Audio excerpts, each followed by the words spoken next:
Hey guys, Chris from Provo Beast Audio Installation, and today we're doing a backup camera on this 2011 Jeep Wrangler. In this install, we're going to show you how to mount a camera in the spare tire area and run all the wiring to an aftermarket radio. Let's get started.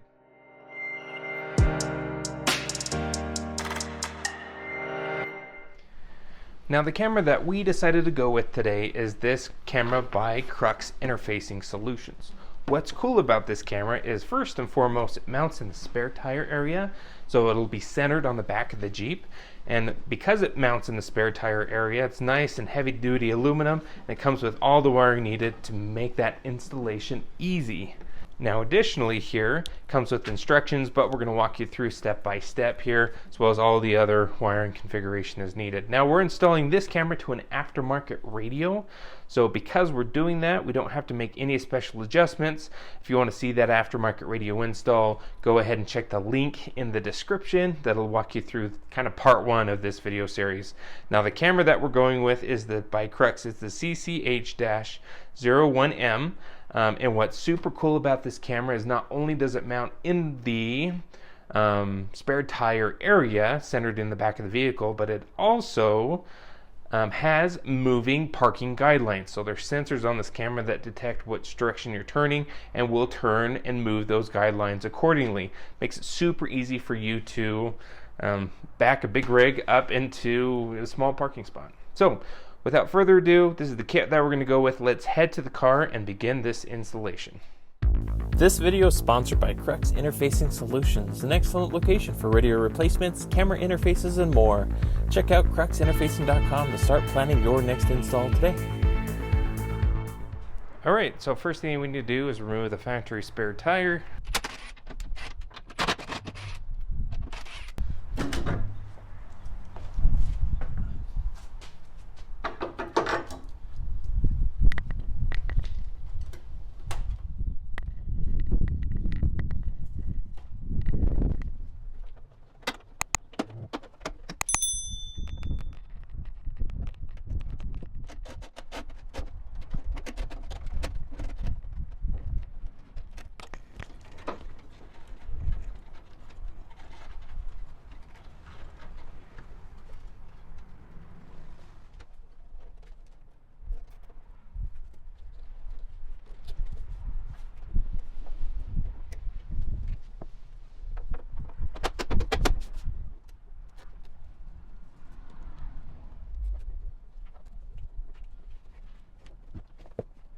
Now with the 20-foot cable that comes with the kit, one end plugs into here, and then the other end will need to run all the way to the front. Now there's different ways you can hook up power to this camera.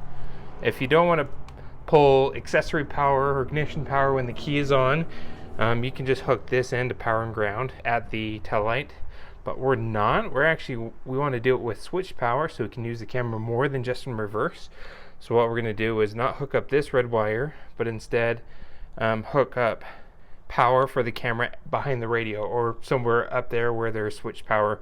So all we need to do here is just ground it with the black wire, and according to our instructions, we don't have to hook up this red wire, just because this is just for the reverse light, but we already have a trigger back behind the radio, an accessory, and everything that we need, so we just need to ground the camera. So what we're going to do is plug this on in, just like so.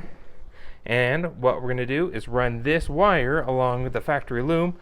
We'll run it along the factory loom all the way up on the passenger side, heading towards the radio. So what I've done here is I've plugged this on in. Now since we're not needing this red wire, we'll just cut it and cap it off, just because we're going to pull power from the front, not back here. Then our black wire is our ground, and this harness here is for our third brake light, and this black wire is a ground. So we're going to hook our ground into this ground, and we'll solder into that and then cap this other red wire off. Once we do that, we'll start running our video wire all the way to the front. Okay, so we got our ground all soldered up, taped it up. We'll put a zip tie there so it's nice and snug. Got our harness all connected. We capped off the other power, and we followed the factory loom here and started zip tying the wire all the way towards the front. So we can put the carpet back here and continue from the passenger side rear door, moving that wire forward towards the radio.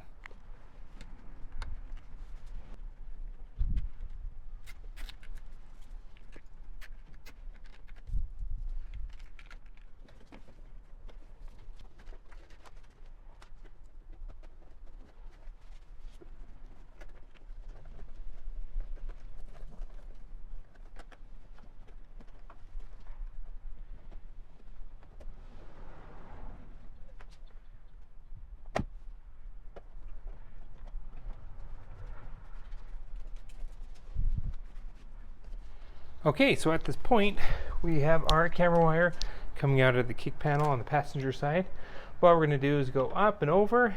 Now we need to pull out our big tablet aftermarket radio that we have installed. If you want to see that tablet installed, go ahead and check the description. We'll have a link there for that video.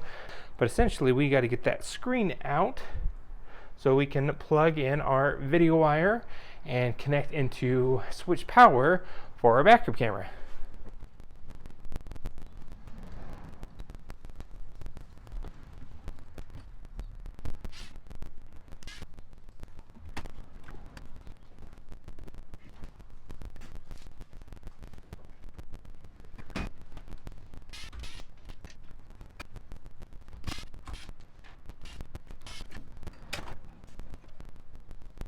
Alright, so from the kick panel, we went up that loom right there, fed it up.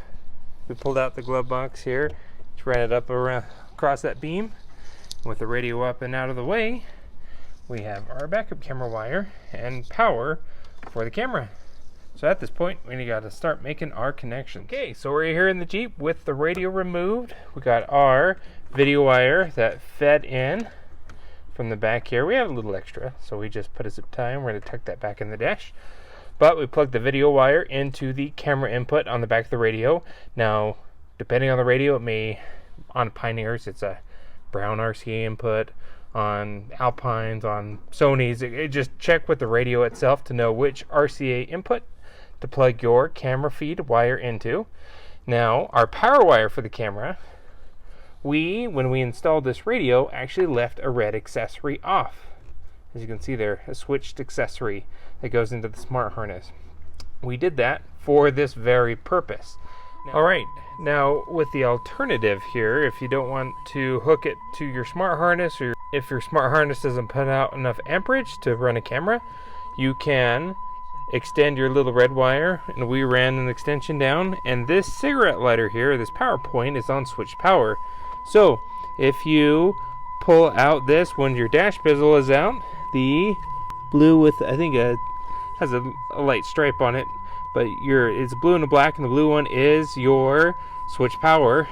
So we pop that out. We put a T-tap on there in case we need to remove it quickly if we're pulling out the radio. So we didn't want to solder onto that because we needed a quick disconnect connection there. But what we can do is plug that back in, and that is the alternative way.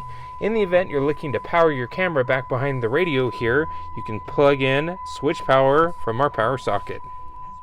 So at this point, we tested everything. We have our radio kind of carefully set up there so we can ensure it works. At this point, let's go ahead and get the radio back in the dash.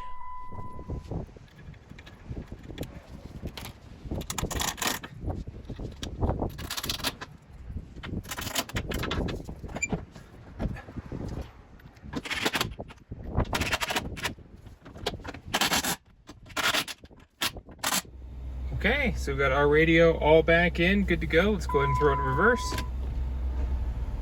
Perfect. Back out of reverse. Awesome. What's really cool about this camera is the guidelines will turn left or right just based on the direction that the car is turning. It has sensors so it can detect that. Other than that, everything is all back in and reassembled. That's about it for this install. If you have any questions on what we did here, go ahead and post a comment below. Thanks guys for watching the channel. Appreciate the support. If you want to see how we got the radio installed, check out part 1 of this video series. If you want more instruction on this camera, we have an unboxing of it, and we'll throw that link also in the description. Be sure to hit that like button. Don't forget to subscribe. We post great content here on the channel all the time. And we will see you in the next video. Thanks for watching.